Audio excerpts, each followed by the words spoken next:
서정주 시인의 국화 옆에서라는 시가 있죠. 한 송이의 국화꽃을 피우기 위해 봄부터 소쩍새는 그렇게 울었나 보다. 근데 이 시를 패러디한 글을 본 적이 있습니다.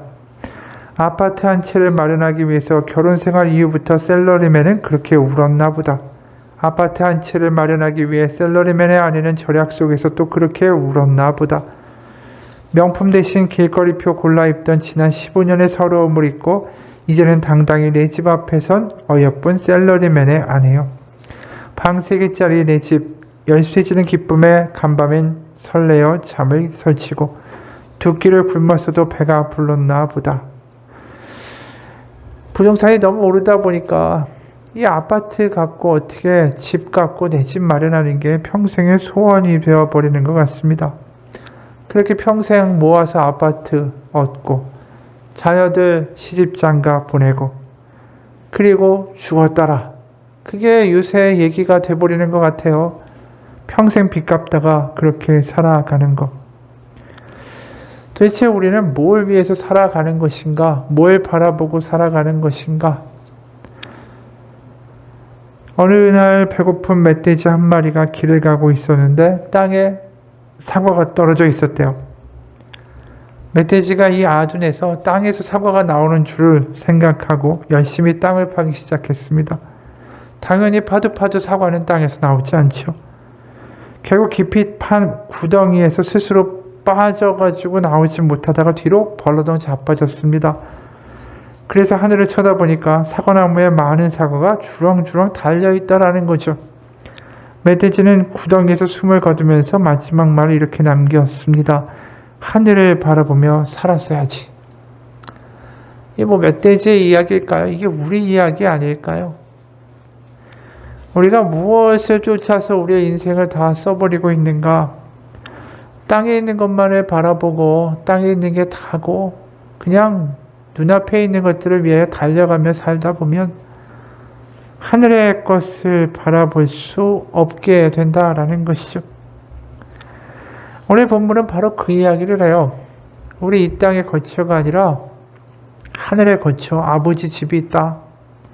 우리 본문 처음에 시작이 아주 분명하고 단호하죠. 근심하지 말라. 그러면서 나를 믿어라. 또 나를 믿으라. 믿으라는 말을 2번이나 하세요. 나를 신뢰하라 라는 것이죠. 생각과 판단과 염려를 다 뒤로 하고 나에게 너를 던져라. 염려하지 마라. 근데 갑자기 이런 이야기를 하시게 됐을까? 우리가 13장에서 세족식을 하고 성찬식을 예수님이 하시죠. 그러면서 제자들에게 굉장히 무서운 말을 하셨어요. 13장 21절 보면 예수께서 이 말씀을 하시고 심령이 괴로워 증언하여 이르시되 내가 진실로 전실로 너에게 이르노니 너희 중 하나가 나를 팔리라. 이게 굉장히 쇼킹한 이야기였다라는 것이죠. 그리고 33절 작은 자들아 내가 아직 잠시 너희와 함께 있겠노라. 너희가 나를 찾을 것이나 일찍이 내가 유대인들에게 너희는 내가 가는 곳에 올 수 없다고 말한 것과 같이 지금 너희에게도 이르노라. 떠나가신다는 이야기를 하고 계시다라는 것이죠. 36절에 그러니까 시몬 베드로가 이르되 주여 어디로 가시나이까? 예수께서 대답하시되 내가 가는 곳에 네가 지금은 따라올 수 없으나 후에는 따라오리라. 베드로가 이르되 주여 내가 지금은 어찌하여 따라갈 수 없나이까? 주를 위하여 내 목숨을 버리겠나이다. 예수께서 대답하시되 네가 나를 위하여 네 목숨을 버리겠느냐? 내가 진실로 네게 이르노니 닭 울기 전에 네가 3번 나를 부인하리라. 아주 끔찍한 미래의 시나리오를 그냥 줄창 말씀하시는 거예요. 그러니까 이 제자들이 지금 예수님이 예루살렘에 오셨고 다윗의 왕국의 영광을 회복하실 것이라고 분명히 믿고 기대하고 있는데 지금 갑자기 식사하고 세족식하고 이런 엉뚱한 이야기들을 쏟아내시니까 이 사람들이 불안한 거죠. 누군가 나를 팔 거고 베드로 너는 나를 3번 부인할 거고 여태까지 자기들을 보호해주고 자신들의 어떤 선생님으로서 우리를 이끌어가던 그분이 갑자기 이런 이야기를 하니까 다 근심과 두려움과 걱정들이 생기기 시작한 것이죠. 나를 지켜주던 이가 갑자기 이게 흔들리니까 같이 믿는 이 제자들의 마음은 더 흔들릴 수밖에 없는 거 아니겠습니까? 결국 그러한 말 가운데 이 두려워하는 제자들에게 근심하지 말고 나를 믿어. 내가 너를 완전히 떠나는 게 아니라 내가 뭘 할 거냐 하면은 그러면서 이제 이야기를 하시는 거예요. 2절과 3절에 이런 일을 할 것이다.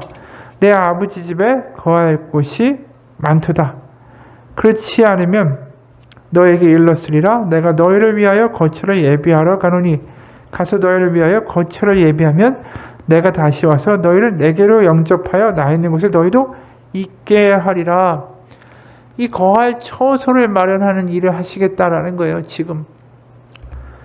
그러니까 결국 이 이야기는 뭡니까? 십자가에서 다시 죽으시지만 부활하실 것이고, 결국은 그 십자가와 부활의 사건을 우리 가운데 새로운, 그리고 제자들 가운데 새로운 거처를 마련하고자 하시는 것이지, 그 제자들을 버리거나 세상 가운데 고아로 만들고자 하시는 뜻이 아니다라는 것이죠.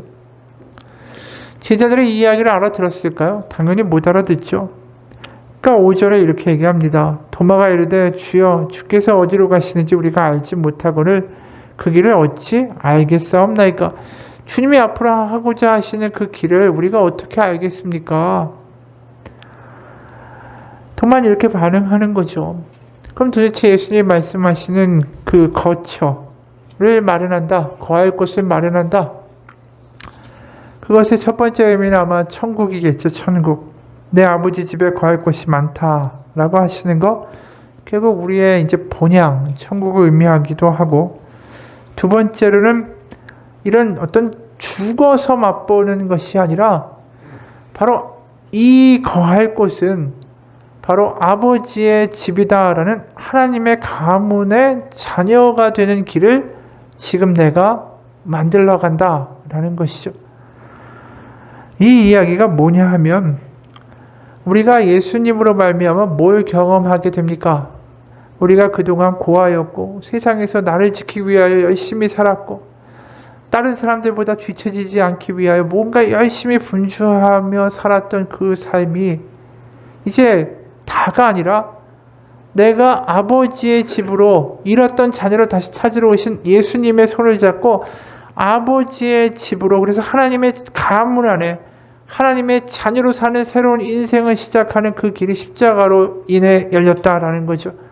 아버지 집이라는 건 물리적인 장소를 의미하는 게 아니에요. 아버지의 가문, 그 아버지의 패밀리라는 거죠. 그래서 우리가 그 자녀로서 살아갈 수 있는 그 아버지의 가문으로 전에는 종이었던 우리를 다시 자녀로 불러주셔서 그 가문의 탕자가 다시 되돌아오듯이, 제가 더 이상 아버지의 자식이라고 일컬음을 받을 수가 없습니다라고 할 때 그 탕자를 아버지가 받아주셔서 그 가문 안으로 불러오는 것처럼 예수님이 지금 하시고자 하는 일은 그 아버지의 집으로 우리들을, 제자들 뿐이 아니죠, 유대인들 뿐 아니죠, 이방인들까지 우리들을 다시 아버지께로 불러서 거할 수 있는 일을 하시겠다라는 거예요. 그러니까 실제로 우리가 예수님의 십자가에서 운명하실 때 지성소의 휘장을 위에서부터 아래로 쪼개지는 역사를 보게 됩니다. 그러면서 무슨 일이 일어나죠? 전에는 성전을 통해서 들어가야 할 수 있는 아버지의 임재의 처소의 장소에 이제 예수님으로 말미암아 누구나 나아갈 수 있는 자녀의 권리를 얻은 거예요. 아버지 집에 들어갈 수 있는 권리를 얻게 된 것이죠.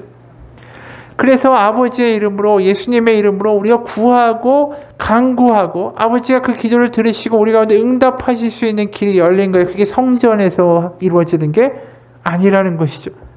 13절에 보면 너희가 내 이름으로 무엇을 구하든지 내가 행하리니 이는 아버지로 하여금 아들로 말미암아 영광을 받으시게 하려 함이라. 우리가 보통 성전에서 기도하고 그 성전이 하나님과 우리를 연결해 주는 다리라고 그 구약에서는 분명하게 믿고 있었죠. 그런데 이제 그게 아니에요. 예수님이 새로운 성전으로 갈 수 있는, 아버지께로 갈 수 있는 길을 여신 거죠. 그래서 내가 길이요 생명이고 진리고 이 이야기가 나올 수밖에 없는 거예요. 그래서 이제 나로 말미암지 않고는 아버지께로 올 자가 없느니라. 이 이야기는 유대인들에게 굉장히 충격적인 이야기죠. 더 이상 성전의 제사가 아니라 나를 통해 아버지께로 나아가게 될 것이다. 바로 아버지의 새로운 집, 바로 그 집으로 가는 길, 그리고 이제 새로운 성전이 되시는 예수님, 그게 요한복음에 얼마나 많이 나옵니까? 우리가 요한복음 1장에서 보면 천사들이 오르락내리락 하는 것을 보게 되리라. 인자 위에서. 그 이야기를 나다나엘에게 하시는 것을 우리가 기억하죠. 그리고 요한복음 2장에 또 어떻습니까? 저 성전을 무너뜨리고 내가 4일 만에 다시 지으리라. 그것은 물리적인 성전을 의미하는 것이 아니라 육체를, 예수님의 육체를 가리켜 말씀하심이로라. 이렇게 이야기하죠. 바로 지금 예수님이 십자가를 통해서 하시고자 하는 일은 바로 더 이상 물리적인 건물이 아니라 아버지 집에 거할 수 있는 그 길을 만들고 탕자들을 다 불러서 아버지의 집으로 이끌고자 하는 일을, 그래서 이제 거할 곳이 많은 아버지의 집으로 초청하는 일을 내가 십자가에서 할 것이다 라는 것이죠. 그리고 그것을 우리가 실질적으로 경험하게 되는 게 뭡니까? 성령을 통해서 우리가 하나님이 우리 아버지 되심을 믿고 고백하게 되는 것이죠. 그러면 이게 13장하고 연결이 될 수 있다라는 말씀이에요. 13장에서 세족식이 나오죠. 왜 난데없이 예수님이 발을 닦아주실까?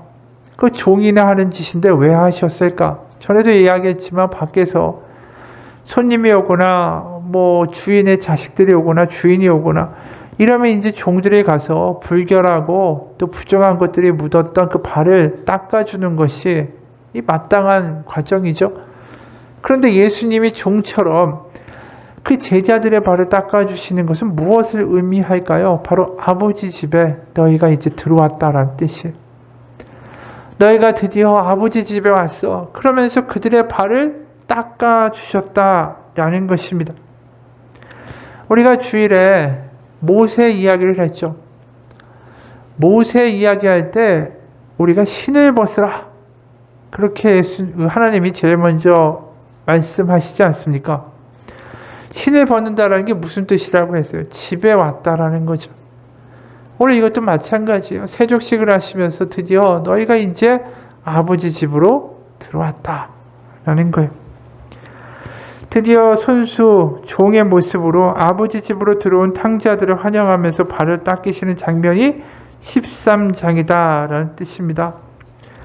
실제로 여기에 보면 머물 곳, 거할 곳, 처소라는 단어는 원어로 헬라어 보게 되면 모나이라는 헬라어예요. 모나이.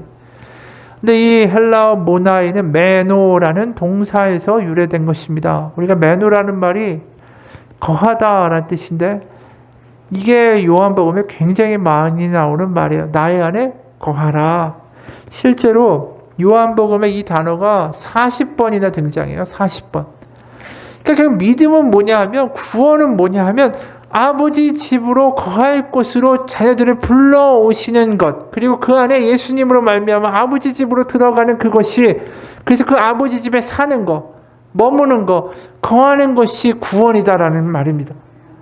그러니까 구원은 우리가 죽어서 천국 가는 게 아니라 바로 이 땅 가운데 아버지의 자녀로 아버지의 집에 머물면서 아버지께 구하고 간구하며 그 아이의 평안 가운데 살아가는 삶을 구원이라고 말하는 거예요.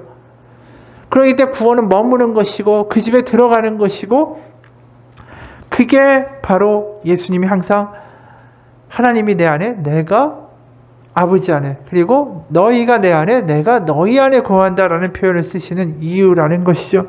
결국 아버지 집에 같이 거하는 우리는 바로 하나님의 자녀, 그리고 예수님도 우리의 그 큰형님 같은 바로 그러한 존재로 부르고 있다라는 것입니다.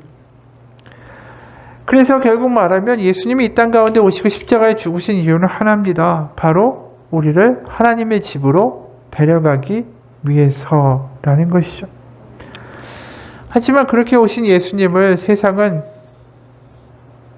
무시하고 예수님을 죽이려고 하죠. 결국 십자가에서 죽이게 되는 거 아닙니까, 예수님을? 이제 아버지 품으로 돌아가자, 집으로 돌아가자라는 그 손을 바로 아담과 하와의 후손들이 에덴 동산에서 떠나서 이제 다시 아버지 집으로 돌아가자는 그 예수님의 손을 그냥 뿌리쳐 버린 일이 십자가라는 것입니다. 탐험가 밥 바틀렛이라는 사람이 있어요. 그가 외국을 여행하던 중에 아주 희귀한 새 몇 마리를 얻었다라고 합니다. 그리고 이제 본국에 돌아가기 위해서 새를 3장에 가지고 망망대해를 항해했습니다. 그런데 그 중에 한 마리가 유난스럽게 시끄럽게 구는 것입니다. 3장에 갇혀있는 것을 못마땅하게 여겨서 3장을 발톱으로 핥히고 3장에다가 머리를 찧어박고 몸부림을 치고 발광을 하는 거예요. 그래서 이 밥이라는 사람이 그 새를 망망대해로 날려 보냈습니다. 새는 미친 듯이 기뻐하면서 자유를 만끽하고 창공을 높이 날아올랐죠. 그런데 몇 시간 후에 어떻게 됐을까요? 그렇게 날아올랐던 새가 다시 배로 돌아와서 지친 몸으로 갑판 위에 떨어져서 쓰러졌습니다. 자유를 얻었다고 좋아하고 날아갔지만 망망대해에 발붙일 곳이 어디 있고 먹을 곳이 어디 있겠어요. 저기도 쉬어야 되는데. 밥은 쓰러진 새를 주워 담아서 다시 3장에 집어넣고 보살펴 줬습니다. 3장은 그때부터 더 이상 그 새한테는 감옥이 아니었어요. 3장이 안식처가 됐다라는 것이죠. 끝없는 바다를 건너갈 수 있는 유일한 길이 바로 그 3장에 있었다라는 것입니다. 하나님 손에서 벗어나는 것이 자유가 아니죠. 하나님 안에 머무는 것이 진정한 자유입니다. 그게 우리가 가장 많이 착각하는 거예요. 내 마음대로 살지, 내 뜻대로 살지.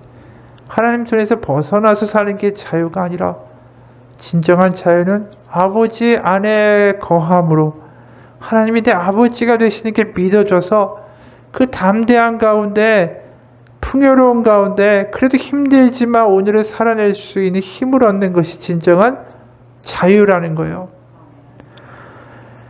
바로 그 길로 오늘 예수님이 우리를 부르시죠. 내가 길이고 진리고 생명이다라는 거예요. 놀라운 열쇠가 예수님 안에 있는 겁니다. 우리는 구원이라는 놀라운 열쇠를 받은 거예요. 그 열쇠로 아버지 집에 들어갈 수 있는 열쇠.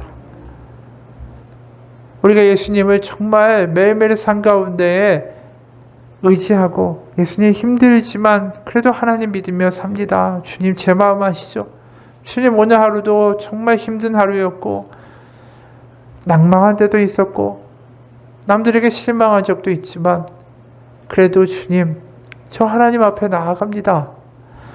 이 고백이 별거 아닌 것 같죠? 그런데 그 고백 가운데 우리에게 부어주시는 하나님의 은혜가 있습니다. 우리가 하루하루를 그냥 살아갈 수 있지만요. 아버지 집에 돌아오지 않고 살아가는 하루는요. 결국은 이 아무것도 기억도 안 나고요. 그리고 그냥 힘들고 지쳤던 하루가 될 뿐이에요. 우리가 그 지치고 때로는 아무 의미가 없던 하루를 아버지 집에서 시작해서 아버지 집으로 돌아오는 게 정상 아니겠어요?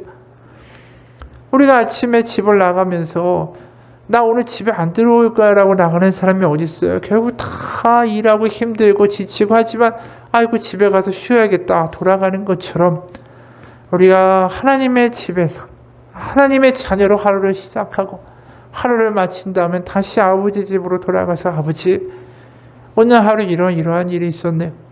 제가 부족하고 연약하고 모자르지만 바로 예수님, 바로 그 십자가의 능력으로 하나님의 자녀를 삼으셨으니 제 잘못함과 연약함에 문제가 있는 게 아니라 제가 아버지 앞에 나아가지 않는 것이 그게 죄라는 걸 깨달으며 아버지 앞에 다시 한번 풍성함과 회복을 구합니다. 아버지 부어주옵소서. 그럴 때 하나님 우리 가운데 은혜 부어주신다라는 거예요. 그 하루를 잘 살았던 못 살았던 중요한 게 아니에요. 아버지 집으로 가는 게 중요한 거지. 그러면 사는 거예요. 돌이키면 살리라. 돌아오면 살리라 아닙니까? 우리의 믿음은 그런 거예요. 하루하루 가운데 아버지 집으로 돌아갈 수 있는 그 마음을 갖고 그런 삶을 살아내는 거. 거기에 또 회복시키시고 부어주신 하나님의 은혜가 있는 거. 그게 우리가 살면서 하나님의 은혜 가운데 믿음을 유지할 수 있는 길입니다. 주일에만 예배드린다. 이걸로 해결되지 않아요. 우리가 매일매일 만나를 맛보듯이 하나님의 그 아버지가 우리를 환영해 주시고 맞이해 주시고 위로해 주시는 매일매일의 삶을 경험해야만 그 자녀가 되었다라는 것을 느끼고 살지 않겠어요? 우리가 자녀들은 권세를 주셨다라고 하잖아요. 그 권세란 말이 얼마나 대단한 말인지 몰라요. 거기에 쓰여 있는 권세란 말은 헬라어로 아주 높은 고관 대작들이 가지고 있는 힘을 가리키는 말이에요. 그러니까 하나님 우리에게 말씀하시는 거죠. 복음이라는 게 기쁜 소식이고 너희들에게 좋은 소식인데 왜 자녀된 권세를 쓰지 않는가라고 말씀하시는 거예요. 우리가 자꾸만 내 안에 내 수준이 이렇고 내가 좀 지치고 내가 못났고 내가 죄를 짓고 내가 엉성하고 내가 믿음이 흔들리고 이게 문제가 아니에요. 자꾸만 거기에 매달려 있지 말고 어땠던 간에 오늘 아버지 집에서 나왔으니 아버지 집으로 돌아가자. 그게 하루가 되기를 축원합니다. 바로 예수님이 이 땅 가운데 오셔서 하신 그 자녀들을 다시 아버지 집으로 부르시는 이 일을 얼마나 하나님이 원하셨는가. 우리가 구약부터 신약까지 보면 이 거할 곳이다, 바로 아버지 품이다 라는 이 단어가 지금 우리가 보는 이 요한복음 14장에 처음 튀어나오는 게 아닙니다. 거할 곳이라는 단어가 구약에서는 하마콤이다 라는 히브리어로 등장해요. 하마콤, 이건 뭐냐면 거할 곳인데 네가 선 곳이란 뜻이에요. 그래서 아까 얘기했듯이 모세에게 이렇게 말씀하시죠. 출애굽기 3장 5절 하나님이 이르시되 이리로 가까이 오지 말라. 네가 선 곳은 거룩한 땅이니 네 발에서 신을 벗으라. 여호수아에게도 이런 말씀하시죠. 여호수아 5장 15절 여호와의 군대 대장이 여호수아에게 이르되 네 발에서 신을 벗으라. 네가 선 곳은 거룩하니라 하니 여호수아가 그대로 행하니라. 결국 네가 서 있는 곳 바로 아버지의 집, 이것이 하마콤, 하나님의 임재가 있는 곳이다 라는 뜻이에요. 결국 계속해서 뭘 요구하시냐면 계속 아버지 집으로 불러오려고 하시는 거예요. 모세가 결국 그 시내산에서 아버지 집이다, 이제 신발 벗어라, 너 집에 왔다라고 말씀하시고 결국 나중에 출애굽한 백성들이 어디를 가죠? 시내산으로 가는 거예요. 시내산에서 결국 아버지 집으로 그 이스라엘 백성들을 끌어당겨서 하나님이 거기까지 이끌어 놓으시는 것이죠. 그리고 우리가 보면 그 아브라함이 이삭을 바치려고 했던 곳도 뭐냐면 하마콤이라고 그래요. 다 그 하나님의 임재가 있는 곳, 아버지의 품, 그것을 하마콤이라고 이야기하죠. 그만큼 하나님은 우리를 하나님의 품으로 부르시기를 원하시고, 그래서 결국 성전이라는 것도 주신 것이고, 결국 나중에 그 성전마저도 없애시고 우리에게 직접 다가오기까지 하시는 거죠. 부르는데 안 오니까 결국 아버지의 아들까지 보내신 거예요. 결국 그렇게 십자가에서 지성소가 무너지고 결국 예수님을 통하여 아버지께 갈 수 있는 활짝 큰 길이 열렸고, 그 다음에 우리 가운데 사도행전 2장 1절부터 2절 보면 이런 말씀이 나오죠. 오순절날이 이미 이름에 그들이 다 같이 한 곳에 모였더니 후련히 하늘로부터 급하고 강한 바람 같은 소리가 있어 그들이 앉은 온 집에 가득하며, 성령이 역사하시고 임재하시는 성령 강림절의 역사에 여기에 또 뭐라고 말하냐면 한 곳에 모였다라고 이야기하죠. 이게 바로 거할 곳이다 라는 뜻이에요. 처소라는 뜻이 한 처소에 모였는데 거기에 바로 성령이 임하셨다. 우리가 하나님의 자녀가 됐다라는 것을 좀 감격하며 경험하며 누리며 살기 원합니다. 세상에 시달리기가 너무 좋잖아요. 요새같이 얼마나 힘들어요. 코로나라고 물가도 힘들고 사업도 쉽지 않고. 우리가 어디 가서 머물겠어요? 우리가 하나님의 자녀로 아버지 집에 머물 수 있는 그 권세가 있다라는 것을 좀 누리고 사시기를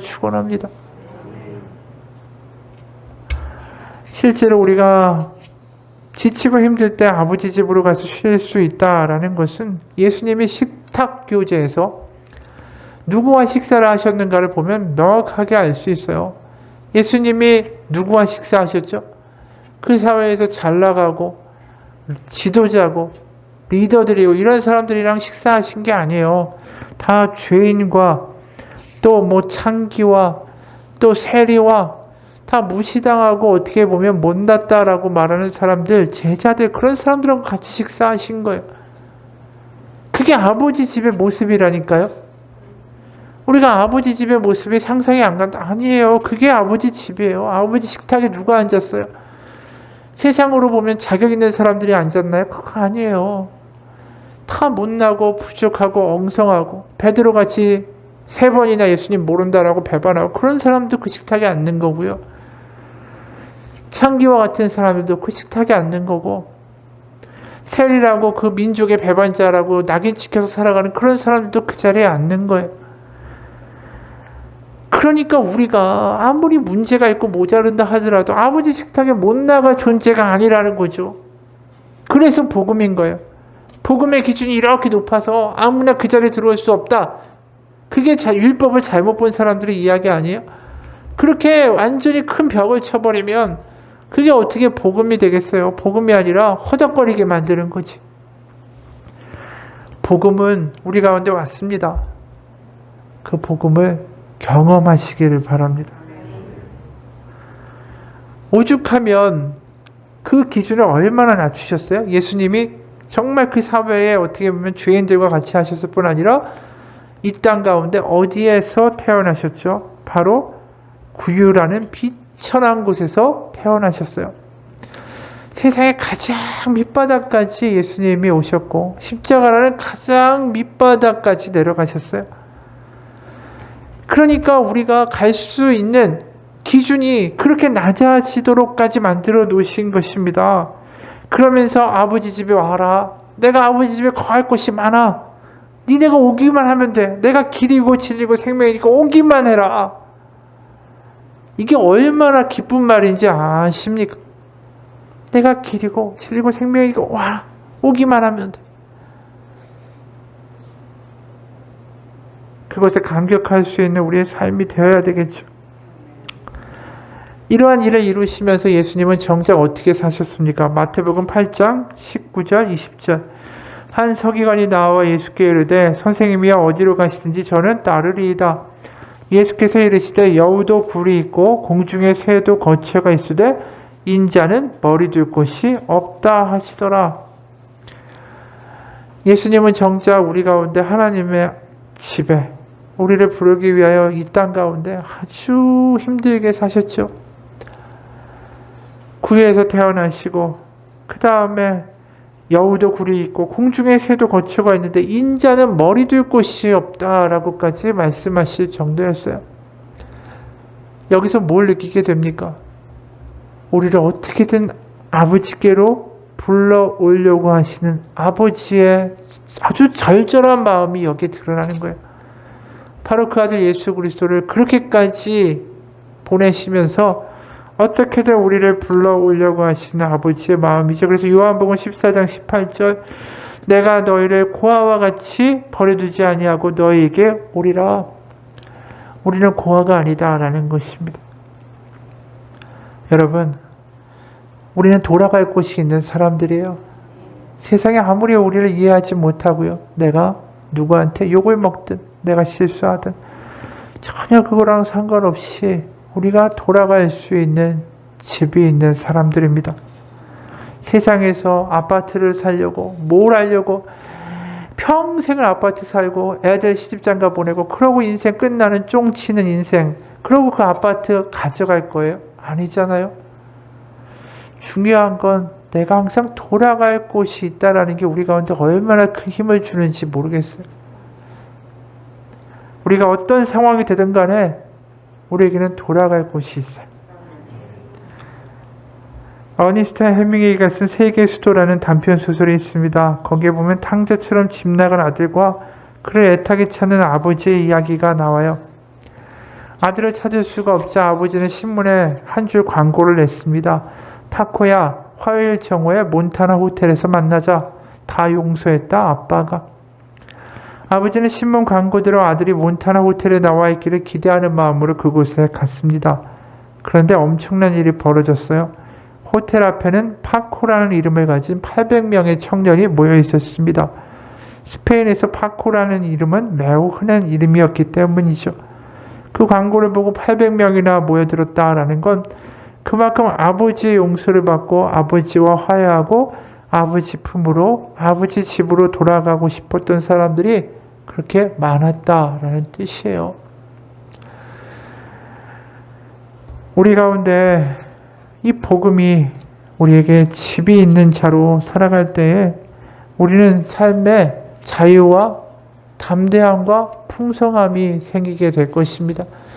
우리의 기도가 바뀌어야 돼요. 하나님, 뭐를 주시면 제가 좋겠습니다. 이걸 해주시면 제가 풍요로울 것입니다. 이걸 주시면 문제가 해결되겠습니다. 무엇을 받아야 풍요로운 게 아니라 아버지 집으로 갈 수 있으면, 돌아가면 그곳에 풍요로움이 우리를 기다리고 있다라는 것입니다. 힘들고 지치고 목마르고 피곤한 하루를 보내셨다면 이 추석 기간에 많은 사람들이 고향으로 가잖아요. 긴 시간 동안 줄 서가도 집에 가죠. 그리고 며칠 있다가 또 긴 시간 걸려서 서울로 돌아옵니다. 그 노력에 10분의 1만이라도 한번 아버지 집으로 가기 위하여 하루를 써보세요. 그러면 우리 가운데 새로운 능력과 새로운 시작이 우리 가운데 펼쳐질 거라고 믿습니다. 같이 기도하겠습니다. 하나님, 우리 가운데 복음을 주셨고 그 복음은 그냥 주어진 것이 아니라 예수님의 철저한 노력과 수고와 희생과 아픔을 가지고 우리 가운데 부르신 하나님의 초청입니다. 돌아와서 내 안에 거하라. 내가 너에게 줄 거할 곳이 많도다. 심지어 아들까지 보내셔서 우리들의 발을 닦으시고 우리를 환영하며 그 아버지의 집으로 불러들이기 원하시는 하나님의 그 사랑과 하나님의 은혜의 풍성함이 우리 가운데 매일매일 경험되는 역사가 있게 하여 주옵소서. 우리가 집을 나설 때도 아버지, 오늘 하루를 아버지께서 지켜주옵소서. 오늘 하루가 아버지의 것이 되기 원합니다 라고 기도하며 출발하고 돌아왔을 때는 아버지의 품에 돌아왔습니다. 오늘 하루 부족했지만, 연약했지만, 힘들었지만 하나님 아버지의 자녀로 다시 돌아왔사오니 우리의 모든 죄악과 허물들을 예수님이 발을 닦아주시는 세족식처럼 우리의 허물들과 우리의 걱정들과 우리의 근심들과 우리의 더러움들을 다 닦아버리시고 이 기도하는 이 순간 아버지 집에 거하며 안식할 수 있는 하나님의 은혜를 허락하여 주옵소서. 매일매일 그렇게 우리를 발을 닦아주시고 집으로 인도하시는 예수님의 은혜와 거기서 우리를 기다리시며 잘 왔다라고 하며 우리를 안아주시는 아버지의 사랑을 성령님 가운데 경험하며 살아가는 우리의 믿음, 우리의 살아있는 복음을 경험하는 우리의 삶이 될 수 있도록 역사하여 주옵소서. 예수님 이름 받들어 기도합니다. 아멘. 우리 같이 기도합시다.